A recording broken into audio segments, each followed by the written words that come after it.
अ very good morning students. Last कुछ classes में हमने एसएसटी का chapter 4 some people never die start किया था और इसका जो फर्स्ट पेज है उसको हम रीड कर चुके हैं। फर्स्ट पेज पर हमने अब्राहम लिंकन जो कि प्रेसिडेंट थे यूनाइटेड स्टेट ऑफ अमेरिका के, उनकी लाइफ और उनके लाइफ के स्ट्रगल के बारे में काफ़ी कुछ हमने डिस्कस किया।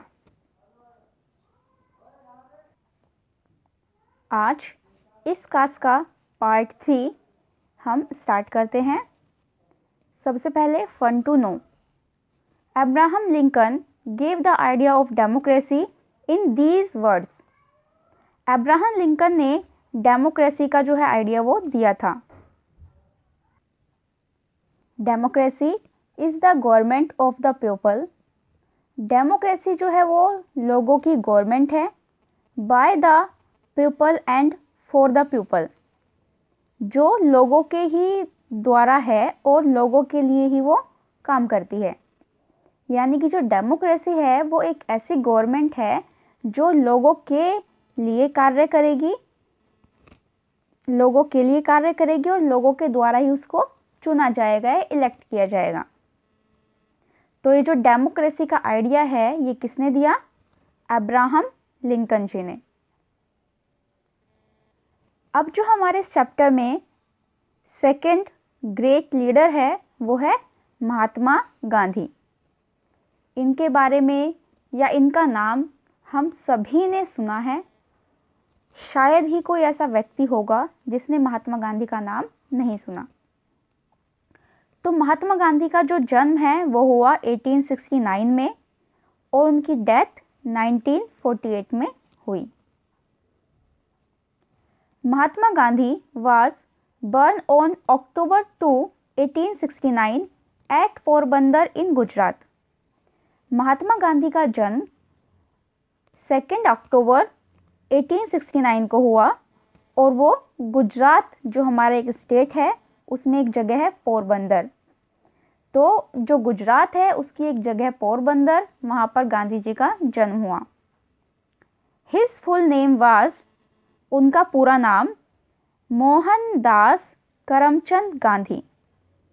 पूरा नाम क्या है गांधी जी का? Mohandas Karamchand Gandhi. He was one of the famous foremost political leader और of the 90s। Gandhi ji जो है वो पॉलिटिकल लीडर्स में जो सबसे जाने माने या सबसे प्रसिद्ध व्यक्ति है 90s के। He went to England to study law. वो इंग्लैंड गए थे अपनी स्टडी के लिए और स्टडी किस चीज़ की कर रहे थे? वो लॉ की स्टडी के लिए, यानी कि कानून की पढ़ाई के लिए वो इंग्लैंड गए। He went to South Africa as a lawyer to earn his living. वो साउथ अफ्रीका गए एक लॉयर बनने के बाद वो जो है साउथ अफ्रीका गए। At that time South Africa was under British rule.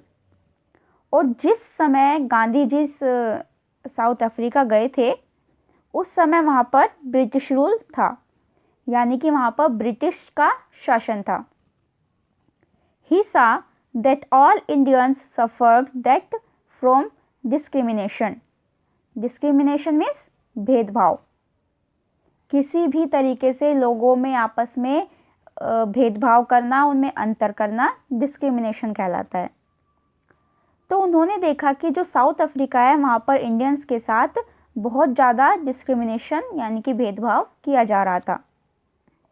The white rulers use to treat them as third class citizen and untouchables. जो वाइट रूलर्स यानी कि जो गोरे लोग थे वो उनको यानी कि जो इंडियन है या जो ब्लैक पीपल है उनको थर्ड क्लास सिटीज़न की तरह ट्रीट करते थे और अनटचेबिलिटी यानी कि छुआछूत जो होता है वो एक दूसरे को उनको छूते भी नहीं थे। तो इस तरह की वहाँ पर जो कंडीशन थी। They were constantly humiliated by the whites. और वो यानी कि जो इंडियंस है या जो ब्लैक कलर की स्किन वाले लोग हैं वो बहुत ज़्यादा ह्यूमिलेट यानी कि बहुत ज़्यादा एक तरह से तड़पाए या पीड़ित किए जाते थे वाइट्स लोगों के द्वारा। Gandhi ji was shocked at the treatment. इस तरह के व्यवहार को देखकर गांधी जी बहुत ज़्यादा शॉक हुए यानी कि उन्हें बहुत ज़्यादा अचंभा हुआ। वो ही organized the blacks and the Indians and inspired in them self-confidence। उन्होंने सब लोगों को इकट्ठा किया जो भी ब्लैक थे और जो इंडियंस थे और उनको इंस्पायर किया, उनको सेल्फ कॉन्फिडेंस जो है उनके अंदर जगाने की कोशिश की। He demanded for the equal treatment for the blacks and Indians. और उन्होंने इस चीज़ की मांग रखी कि सभी को इक्वल ट्रीटमेंट दी जाए, जितने भी काले लोग हैं और जो इंडियंस हैं उनको वाइट लोगों के इक्वल रखा जाए। The blacks and the Indians organised several and faced police lets and even bullets very boldly. और जब वो ये सब कार्य कर रहे थे तो उस समय जो भी ब्लैक लोग थे और जो इंडियंस थे उन्होंने कई जगह पर जो है प्रोटेस्ट किया और पुलिस की डंडे या उनकी गोलियां भी उन्होंने बहुत सारी खाई थी या उनको झेला था। Gandhi ji law assignment was for 1 year but he stayed in South Africa for 21 years to work for Indian rights। Gandhi ji का जो लॉ असाइनमेंट था वो 1 year का था जिसके लिए वो साउथ अफ्रीका गए थे, लेकिन वो साउथ अफ्रीका में रुके 21 सालों तक और उन्होंने इंडियंस के अधिकारों के लिए कार्य किया। He told his followers that they were fighting for establishing truth. उन्होंने अपने फॉलोअर्स यानी कि जो उनकी बात मानकर यानी कि गांधी जी की बात मानकर उस रास्ते पर या उनके बताए तरीकों पर चलते हैं उनको कहते हैं followers.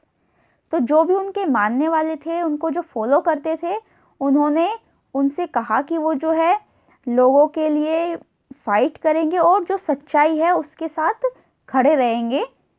He named the movement as Satyagraha insistence on the truth।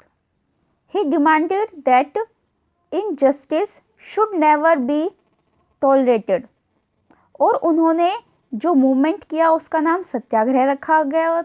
सत्याग्रह यानी कि सच के लिए जो कार्य किया गया है और उन्होंने जो इनजस्टिस है जो अन्याय हो रहा है उसको टॉलरेट करने के लिए बिल्कुल मना किया था, उसके लिए मांग की कि हम उसको टॉलरेट नहीं करेंगे।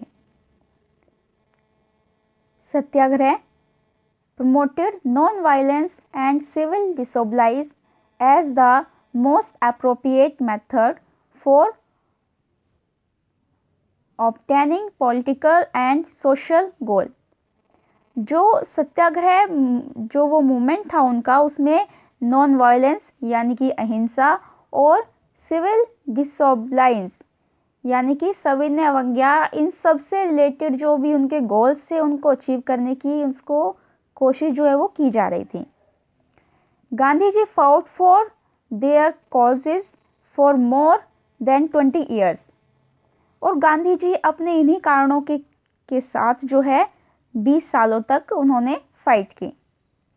Finally he succeeded in removing many of the discriminatory laws. और फाइनली उन्होंने जो भी वहाँ पर डिस्क्रिमिनेशन किया जा रहा था उनको रिमूव करने के लिए जो लॉ है उसको बनवा दिया है, उसको लॉ को पास कराने में वो सक्सेस रहे। आगे उन्होंने क्या किया या वो कहाँ पर गए उसको हम नेक्स्ट क्लास में कंटिन्यू करेंगे। आज की क्लास में इतना ही। Thank you, have a nice day.